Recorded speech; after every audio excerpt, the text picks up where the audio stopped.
لسوف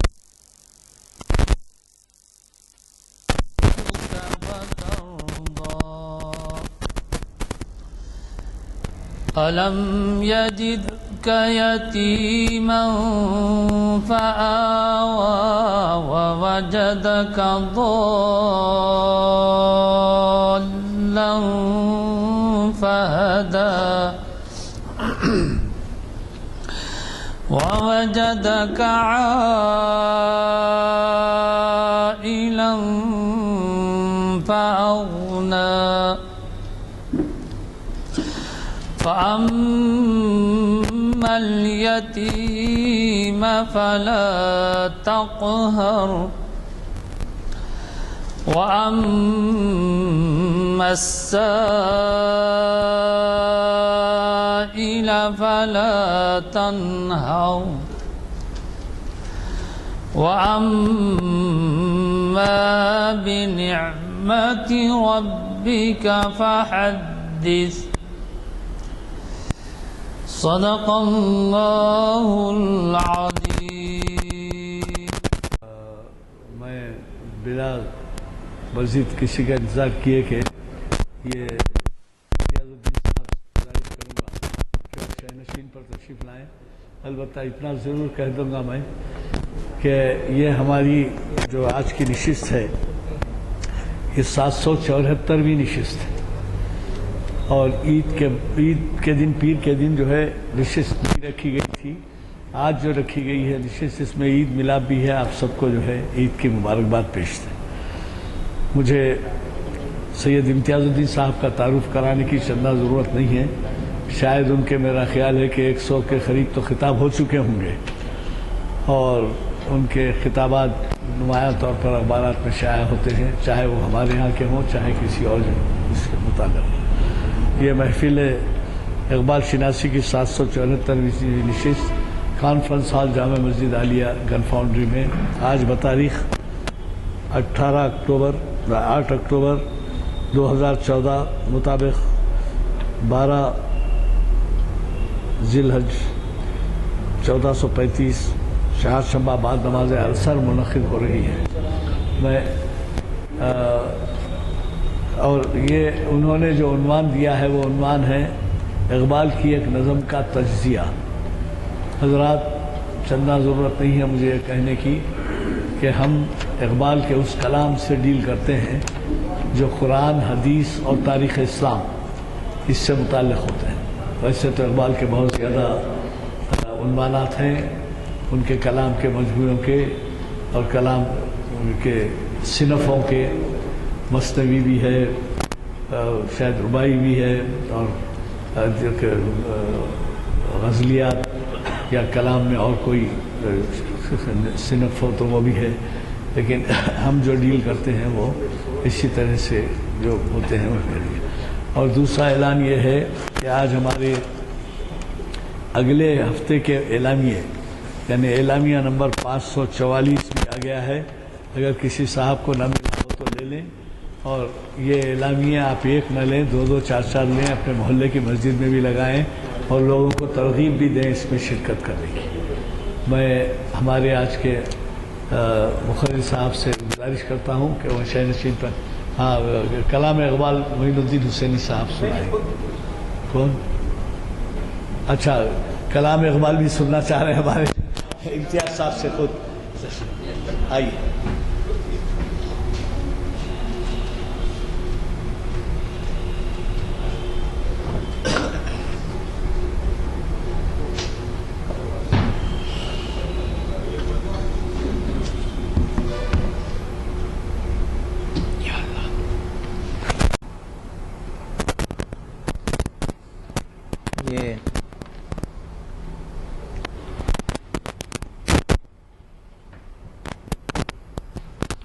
اصل میں کچھ دیکھ کے نہیں آیا تھا۔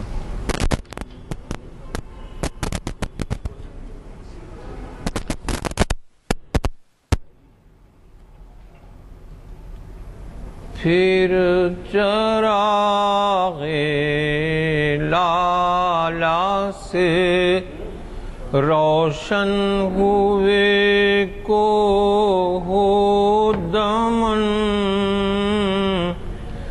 مجھ کو پھر نغموں پہ اکسانے لگا مرغ چمن،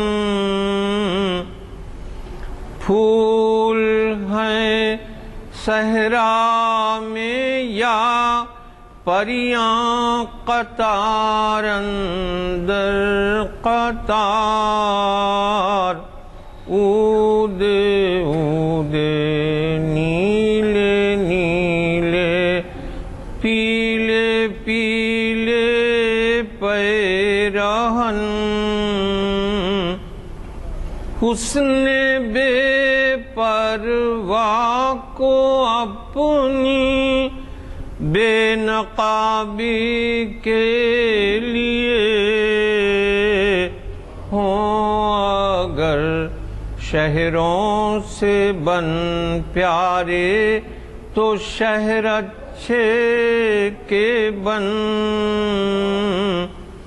اپنے من میں ڈوب کر پا جا سراغ زندگی، تو اگر میرا نہیں بنتا نہ بن اپنا تو بن، من کی دنیا سوز و مستی جذب و شوق، تن کی دنیا سود و سودا مکر و فن،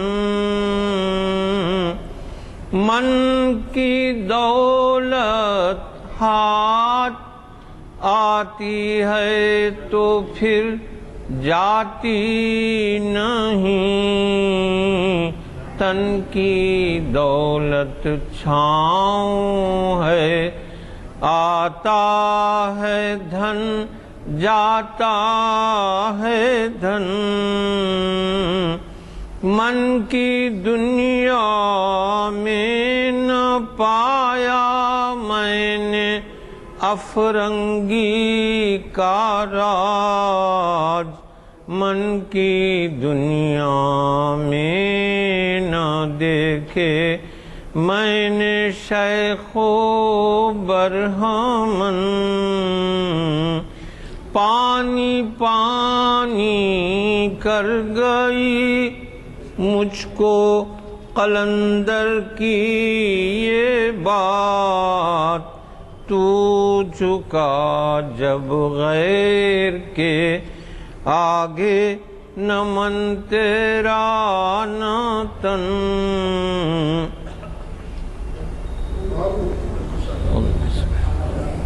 محترم حضرات، السلام علیکم، بسم اللہ الرحمن الرحیم۔ یہ کیا جو حضرات پیچھے تشریف فرما ہیں سامنے آ جائیں، آج کل دنیا ہر ایک کو پیچھے دھکیلنے کی فکر میں، یہاں سامنے آنے کا موقع ہے تو ہم کو پس و پیش کرنا نہیں چاہیے۔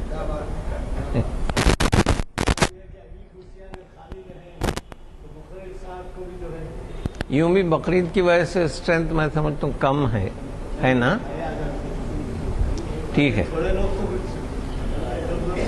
ہاں صحیح ہے۔ یہ آج جو نظم میں نے چنی ہے، اگرچہ کہ اس سے پہلے بھی ہم اس کے بارے میں بات کر چکے ہیں، لیکن چونکہ یہ اقبال کی شاہکار نظموں میں ایک ہے، اس لیے میں نے سوچا، اور پھر بقرعید کا موقع ہے، کچھ دینی مزاج کی نظم ہے جس میں مسلمانوں کی پسماندگی کا بھی ذکر ہے اور ان کے بہتر مستقبل کی پیشن گوئی دی ہے۔ مسجد قرطبہ، جیسا کہ آپ جانتے ہیں کہ یہ اسپین میں ہے اور وہاں کی زبان میں اس کو کارڈوا بولتے ہیں۔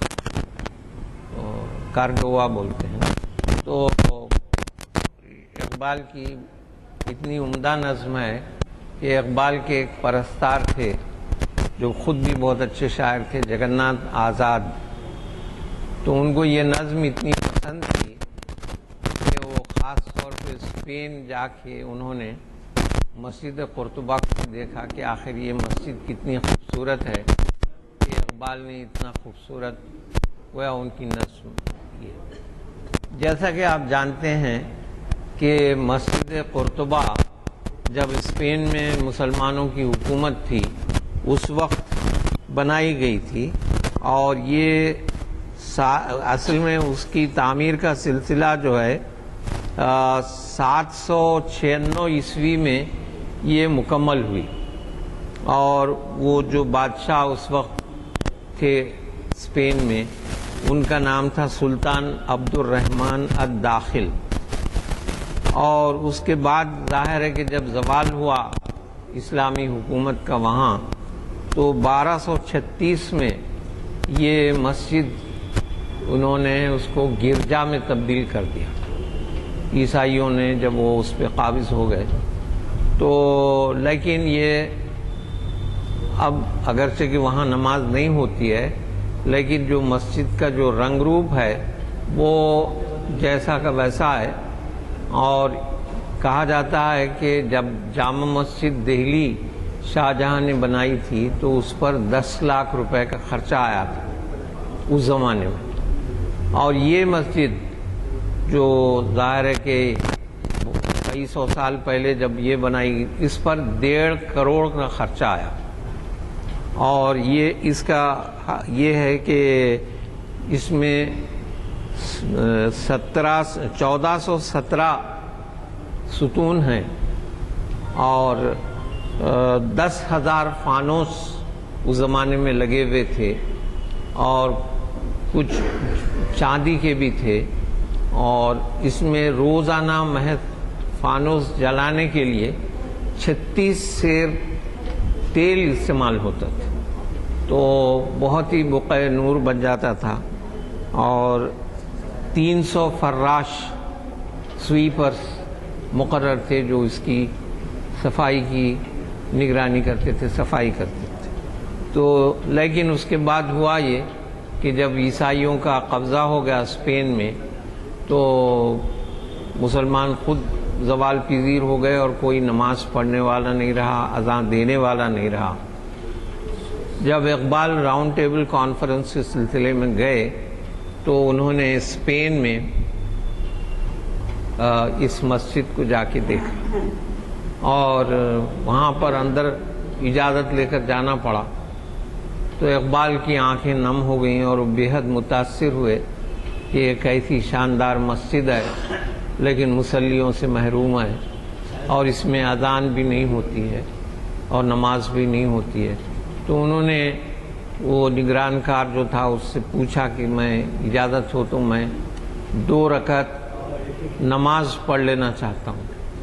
تو نگران کار جو تھا اس نے کہا کہ مجھے ایسی اتھارٹی نہیں ہے کہ میں کسی کو اجازت دوں، مجھے اپنے ہائر آفیسر سے پوچھ کے آنا پڑے گا۔ تو جب وہ پوچھنے گیا تو اتنی دیر میں اقبال نے نماز پڑھ لی، اور یہ نظم جو ہے اسی کی یادگار ہے، اور اتنی خوبصورت نظم ہے کہ اقبال کے کلام کے یعنی بڑے سے بڑے نقاد نے بھی اس کو مانا ہے کہ یہ اپنی وضع کی بالکل انوکھی نظم ہے۔ اس میں کئی چیزیں پیش کی گئی ہیں، اس کا 8 بند ہیں، اور پہلے بند میں فلسفہ زمان و مکان اقبال نے پیش کیا ہے۔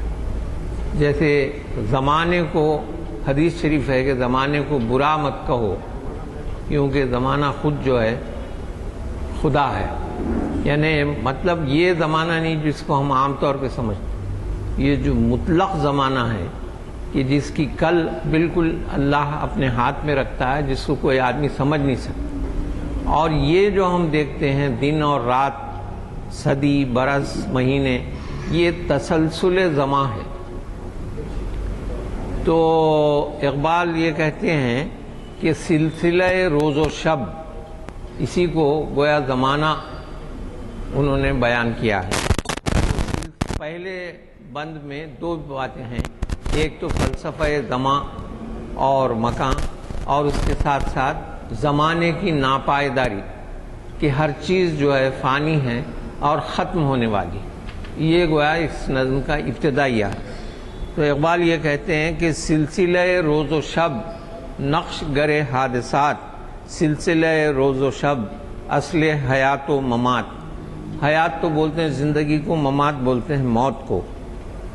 تو یہ جو سلسلہ روز و شب ہے، دن کا آنا، پھر سورج کا ڈوبنا اور رات کا آنا، پھر دوسرے دن کا آنا، یہ سلسلہ روز و شب جو ہے یہ ایک لحاظ سے زمانے کی سیڑھیاں ہیں، یعنی وہ جو ایبسلیوٹ زمانہ ہے وہ نہیں، بلکہ تسلسل زمان جس کو بولتے ہیں۔ اور یہ کیا ہوتا ہے کہ نقش گر حادثات، یعنی جتنے بھی حادثات ہمارے ساتھ، حادثات کا مطلب ایکسیڈنٹس ہی نہیں، جتنے بھی ایونٹس ہوتے ہیں وہ گویا ان سے بنتے ہیں، اور یہ جو ہے ہماری زندگی اور ہماری موت بھی جو ہے اسی سے وابستہ ہوتی ہے کہ فلاں دن پیدا ہوئے، فلاں دن مر گئے۔ سلسلہ روز و شب تارے حریر دو رنگ، جس سے بناتی ہے ذات اپنی قبائے صفات۔ یہاں ذات سے مراد اللہ تعالیٰ، یعنی اللہ تعالیٰ کی ایک تو ذات ہے، جیسا یہ جو نام ہے اللہ، یہ اس میں ذات ہے، اور جیسے کسی کا نام ہے عبد الرحمن، کسی کا نام ہے عبد القادر، کسی کا کچھ، تو وہ جو ہے یہ اس میں صفت ہے کہ اللہ تعالیٰ جو ہے قادر بھی ہیں، اللہ تعالیٰ رحم کرنے والے ہیں، تو یہ اس میں صفت ہے۔ تو یہ اب یہ کہتے ہیں کہ اللہ تعالیٰ جو ہے اپنی قبائے صفات، قبائے صفات میں ہر چیز آ گئی، مخلوق کا پیدا کرنا، مخلوق کو موت دینا، مخلوق کو رزق دینا، بارش برسانا۔ تو یہ جو روز و شب کا جو سلسلہ ہے، تارے حریر دو رنگ، حریر بولتے ہیں ریشم کو، حریر دو رنگ یعنی سفید اور کالا۔ تو جو سفید ہے اس سے مراد دن ہے، اور کالے سے مراد تاریکی رات ہے۔ تو اس سے جو ہے رات بھی بنتی ہے اور دن بھی بنتا ہے، اور اس میں جو ہے اللہ تعالیٰ اپنی صفات ظاہر فرماتے ہیں۔ سلسلہ روز و شب ساز ازل کی فغاں، جس سے دکھاتی ہے ذات زیر و بم ممکنات۔ تو یہ جو ازل کے دن جو ساز چھڑا تھا، اس کی آواز، اس کے سر ہم آج تک سنتے ہیں۔ اور اس کے بعد یہ کہتے ہیں کہ تجھ کو پرکھتا ہے یہ، مجھ کو پرکھتا ہے یہ، سلسلہ روز و شب سیرفی کائنات۔ سیرفی بولتے ہیں کھوٹا اور کھرا کیا ہے، اس کو گویا گھس کے دیکھنا، جیسے سنار پہچانتا ہے کہ فلاں چیز سونا ہے یا نہیں ہے، فلاں چاندی ہے یا نہیں ہے، سیرفی اس کو بولتے۔ تو یہ جو روز و شب ہیں یہ انسان کو پرکھ کے دیکھتے ہیں کہ یہ کیسے ہیں۔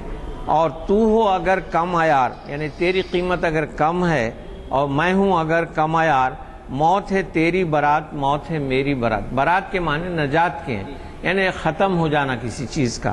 تو یہ کہتے ہیں کہ اگر تیری ویلیو بھی کم ہے یا میری ویلیو بھی کم ہے تو ہماری کوئی اہمیت نہیں ہے، ہم گویا زندگی میں تھوڑا بہت جی لیتے ہیں، اس کے بعد ختم ہو جاتے ہیں۔ لیکن جو آدمی، جو انسان اللہ کی طرف رجوع ہو، جس کے بڑے بڑے کارنامے ہوں، وہ اس کی زندگی، اس کا نام باقی رہتا ہے۔ تیرے شب و روز کی اور حقیقت ہے کیا، ایک زمانے کی رو جس میں نہ دن ہے نہ رات۔ یعنی زمانے کی رو جو ہے وہ ایبسلیوٹ زمانہ ہے، اس میں نہ کوئی دن ہے نہ رات ہے، اور ہمارے جو شب و روز ہیں اس کی کوئی حقیقت نہیں ہے۔ اور اس کے بعد اقبال بتاتے ہیں کہ آنی و فانی تمام، یعنی فنا ہو جانے والی چیز جو کبھی باقی نہیں رہتی، جتنے آنی و فانی تمام معجزہ ہائے ہنر، کار جہاں بے ثبات، کار جہاں بے ثبات، یعنی بے ثبات معنی امپرماننٹ، یعنی ختم ہو جانے والا، جو مستقل نہیں رہنے والا۔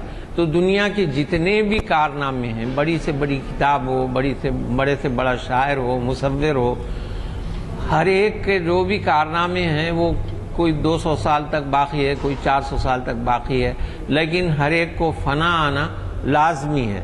اول و آخر فنا، باطن و ظاہر فنا، نقش کوہن ہو کے نو، منزل آخر فنا۔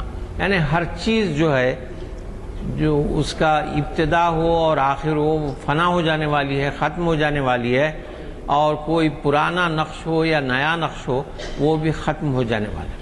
تو یہاں سے اس میں کیا بتایا گیا کہ جو پورا زمانہ ہے سلسلہ روز و شب وہ کیا ہے، اور اس کے بعد دنیا کی ہر چیز جو ہے وہ فانی ہے۔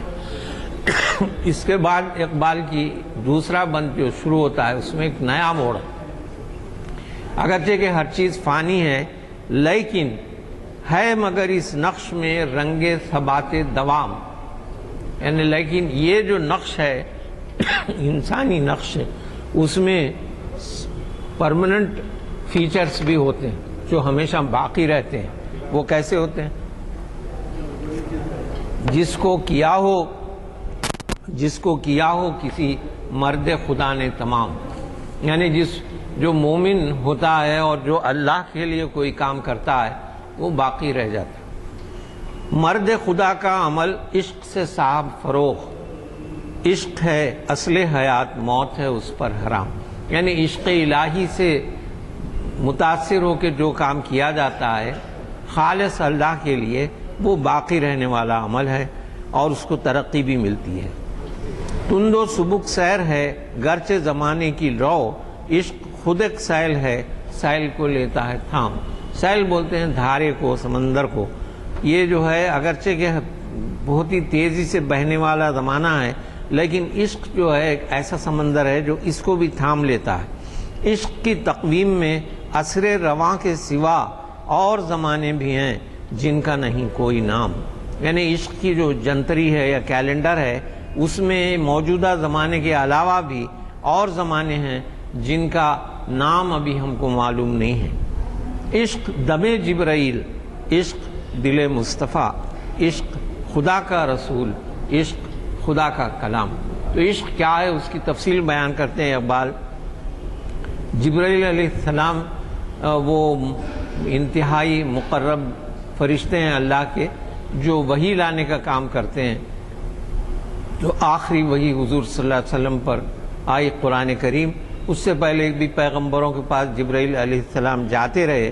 تو عشق دم جبرائیل، عشق دل مصطفیٰ، یعنی حضور صلی اللہ علیہ وسلم کا دل بھی جو ہے وہ عشق سے لبریز تھا اور وہ عشق الہی تھا۔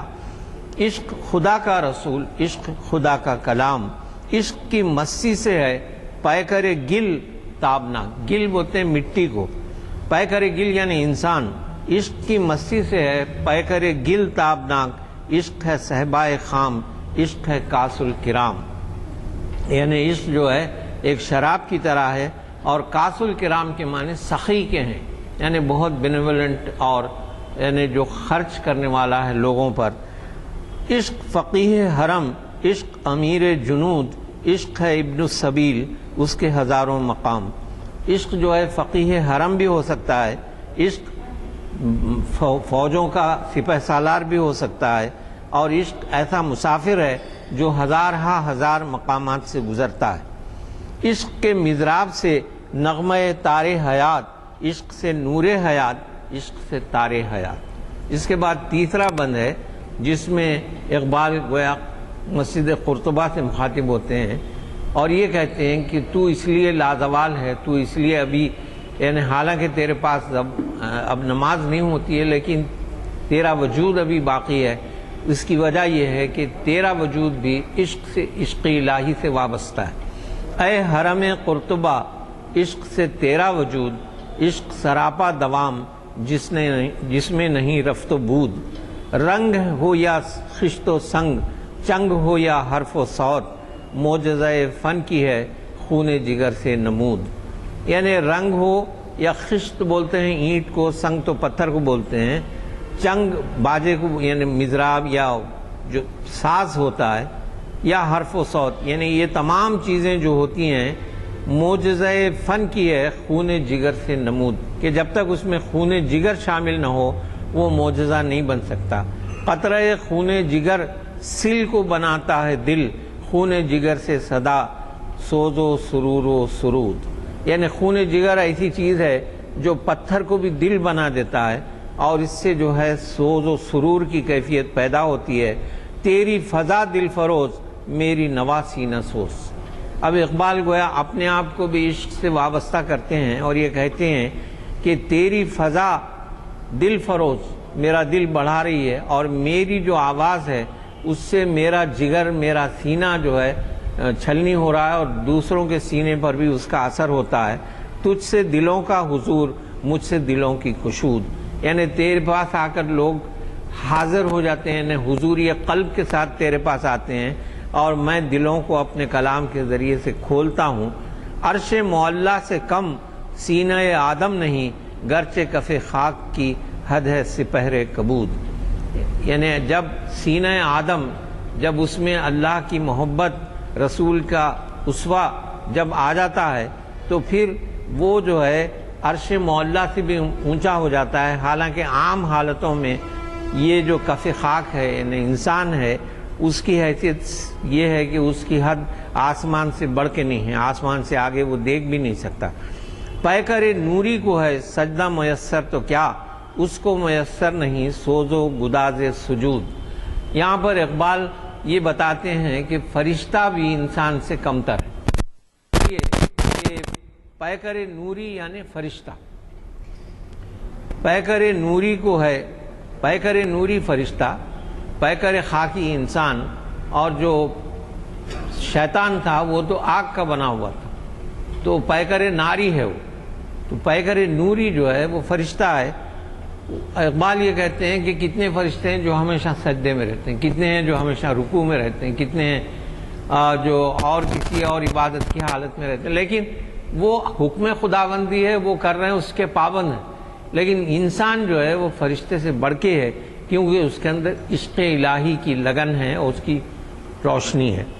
کافر ہندی ہوں میں، دیکھ میرا ذوق و شوق، دل میں صلاۃ و درود، لب پہ صلاۃ و درود۔ اقبال مسجد سے مخاطب ہو کے کہتے ہیں کہ میں اگرچہ کہ کافر ہندی ہوں، یعنی یہ کہ خیر ان کی آباء و اجداد غیر مسلم تھے، لیکن اپنے آپ کو چونکہ وابستہ ہندوستان سے کر رہے ہیں، تو یہ کہتے ہیں کہ میں ہندوستان کا کافر ہی صحیح، لیکن میرے اندر وہ ذوق و شوق ہے کہ میرے دل میں اور زبان پہ ہر جگہ صلاۃ اور درود ہے۔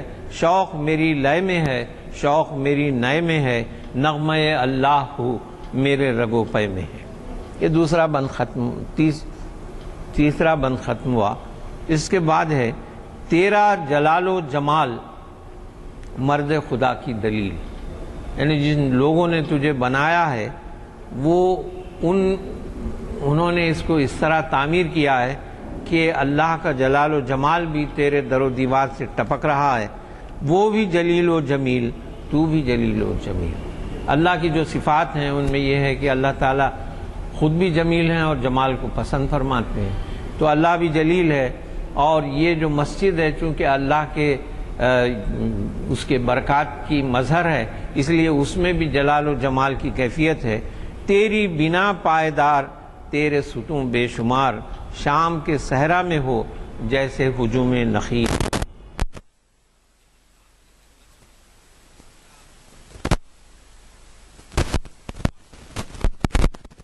جیسا کہ میں نے آپ کو بتایا 1417 پلرز لگا سکتے ہیں۔ تیرے درو بام پر وادی ایمن کا نور، تیرا مینار بلند جلوہ گہے جبرائیل۔ یہ 110 فیٹ بلند مینار ہے اس کا، تو اقبال یہ کہتے ہیں کہ تیرے اوپر جو ہے ایسی برکات، وادی ایمن کی برکات بھی تیرے اوپر، وہاں اس کا نور دکھائی دیتا ہے، اور تیرے بلند مینار کیا ہیں، ایسا معلوم ہوتا ہے کہ ہم جبرائیل کا جلوہ کر رہے ہیں۔ مٹ نہیں سکتا کبھی مرد مسلمہ کے ہے، اس کی اذانوں سے فاش سر کلیم و خلیل، یعنی جو حقیقی معنی میں مسلمان ہے وہ کبھی مٹ نہیں سکتا، کیونکہ اس کی اذانوں سے یعنی سر بولتے ہیں راز کو، سر کلیم و خلیل، کلیم تو حضرت موسیٰ علیہ السلام، خلیل حضرت ابراہیم علیہ السلام، ان کی اذانوں سے گویا جس طرح انہوں نے توحید کو بلند کیا، ان اذانوں سے اس کلمہ توحید کا بھی راز فاش ہوتا ہے۔ اس کی زمین بے حدود، اس کا افق بے صغور، سے غین واو رے، صغور صغر سے ہے، اس کے معنی ہے سرحد، باؤنڈری. تو یہ کہتے ہیں کہ یہ جو زمین ہے مسلمان کی، اس کی کوئی باؤنڈری نہیں.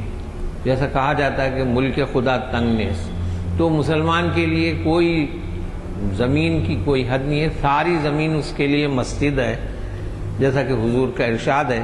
اس کے سمندر کی موج دجلہ و دینوب و نیل.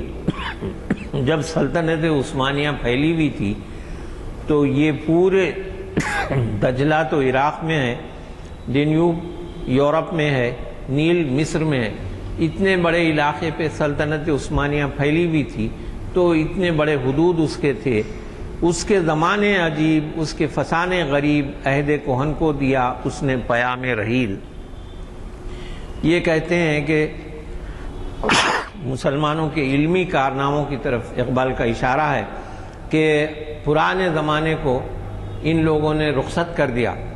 یعنی جو مسلمان سائنٹسٹ تھے، ریاضی داں تھے اور بڑے بڑے فلسفی تھے، انہوں نے پرانے زمانے کے پرانے خیالات کو بھی ختم کر دیا اور بالکل نئی نئی چیزوں سے یورپ کو روشناس کرایا کہ وہ جو ڈارک ایجز تھے وہ مسلمانوں کی کوشش سے، ان کی علمی کارناموں سے روشن ہوئی اور ان سے یورپ کی اقوام نے بہت کچھ فائدہ اٹھایا. ساقی ارباب ذوق، فارس میدان شوق، بادہ ہے اس کا رحیق، تیغ ہے اس کی اصیل. یہ مسلمانوں کی تعریف میں ہے. مرد سپاہی ہے وہ، اس کی زرہ لا الہ، سائے شمشیر میں اس کی پناہ لا الہ. یعنی مسلمان کی تعریف یہ ہے کہ وہ ہر حال میں توحید کا پاسباں ہے اور توحید پر عمل پیرا ہے. تجھ سے ہوا آشکار بندہ مومن کا راز، اس کے دنوں کی تپش، اس کی شبوں کا گداز، اس کا مقام بلند، اس کا خیال عظیم، اس کا سرور، اس کا شوق، اس کا نیاز، اس کا ناز. یہ سب مسجد قرطبہ سے مخاطب ہو کر یہ کہتے ہیں کہ تیری وجہ سے گویا مسلمانوں کی شان و شوکت اور ان کا مقام ظاہر ہوا. ہاتھ ہے اللہ کا، بندہ مومن کا ہاتھ. سورہ فتح کی آیت ہے، ید اللہ فوق ایدیہم. تو یہ جو ہے اقبال یہ کہتے ہیں کہ جو اس میں یہ تھا کہ ان لوگوں جن لوگوں نے حضور صلی اللہ علیہ وسلم سے بیعت کی تھی ان کے ہاتھ کے اوپر اللہ کا ہاتھ ہے.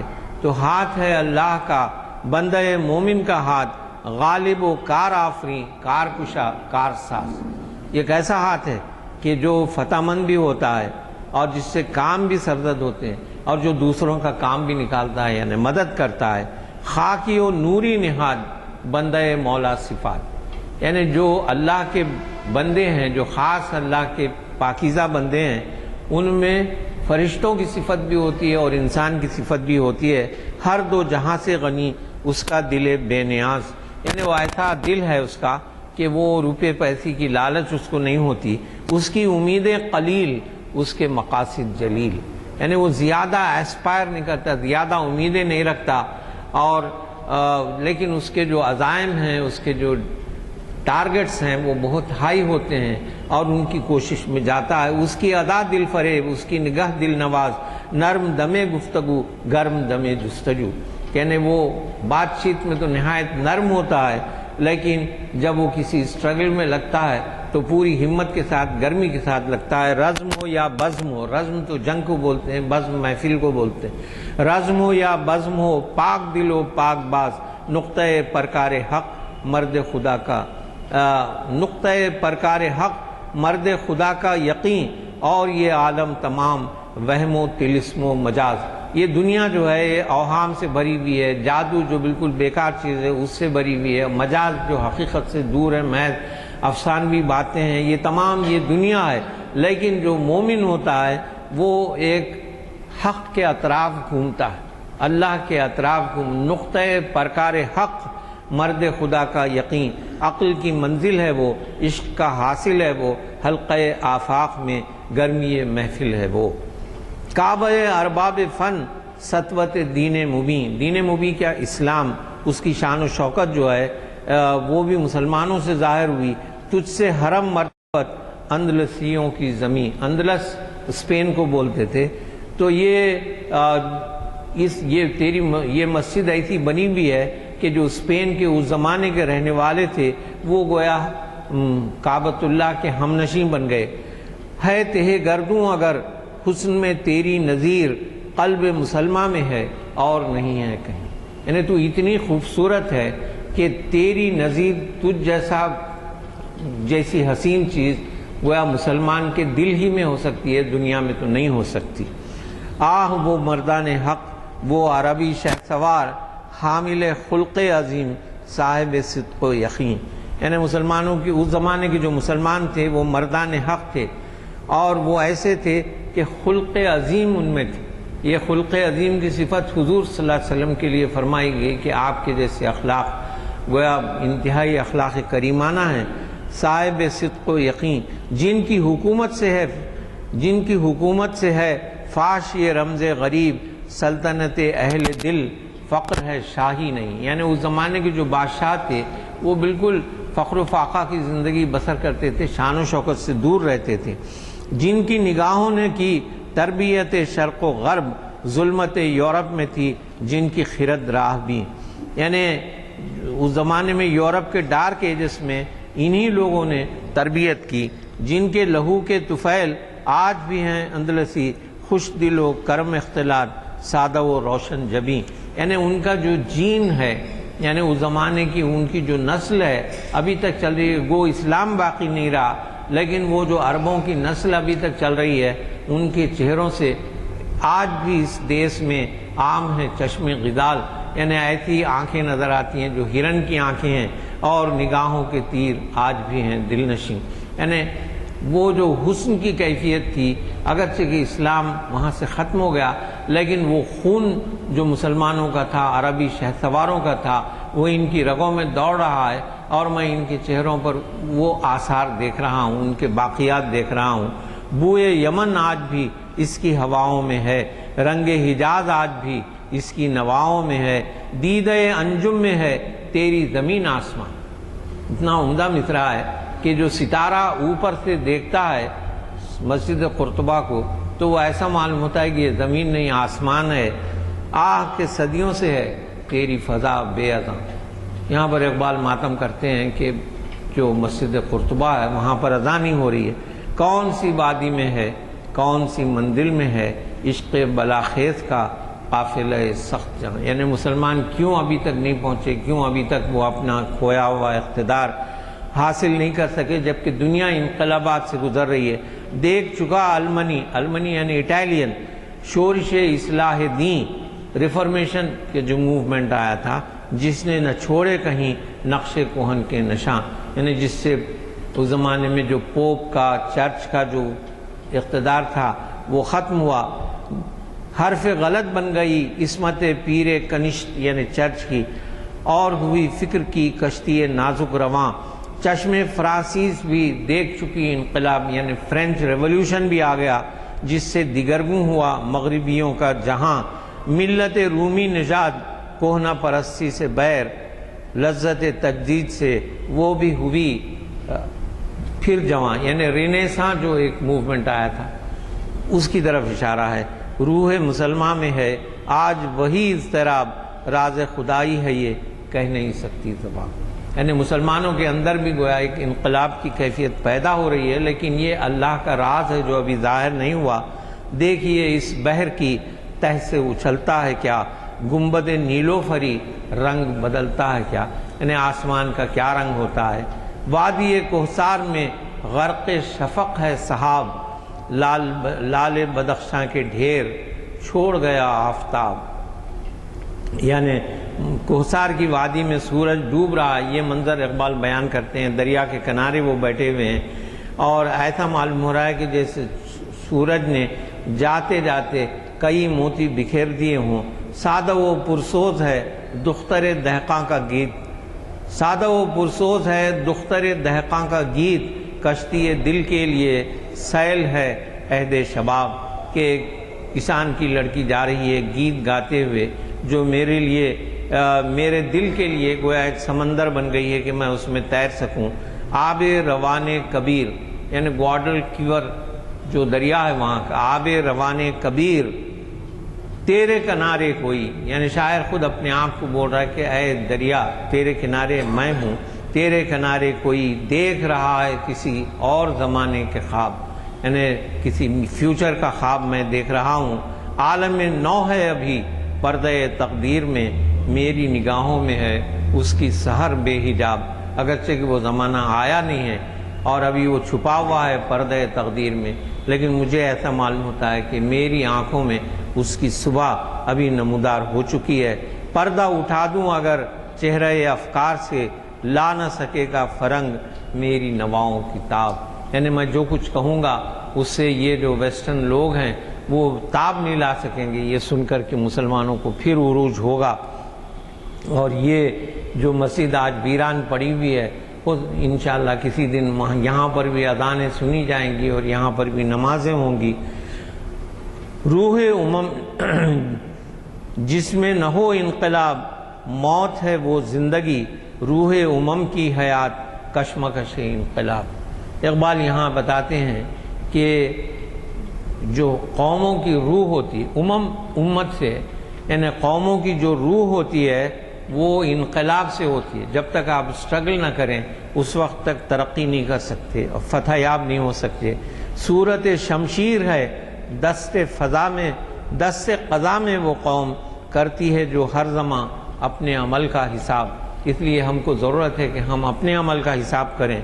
اگر ہم اپنے عمل کا حساب کریں گے اور بدلیں گے تو ظاہر ہے کہ یہ پوری دنیا جو ہے ہماری تاب نہ لا سکے گی. اور اس لیے اخلاص کی ضرورت ہے. آخری شعر میں اقبال کہتے ہیں کہ نقش ہیں سب ناتمام خون جگر کے بغیر. خون جگر کیا ہے؟ اخلاص ہے.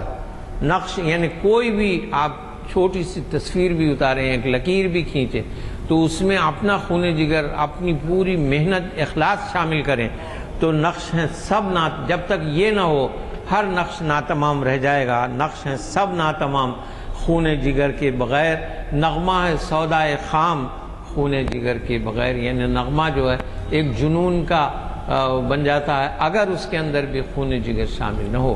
تو یہ اس نظم کے ذریعے سے اقبال مسلمانوں کو حیات کا، انقلاب کا، حرکت کا پیام دیتے ہیں اور مسجد قرطبہ کو خراج پیش کرتے ہیں.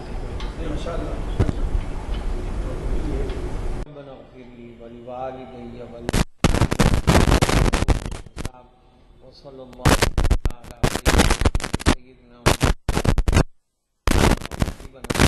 محمد وآلہ وأصحابہ وأزواجہ وذریاتہ وآلہ اجمعین وسلم تسلیما کثیرا کثیرا.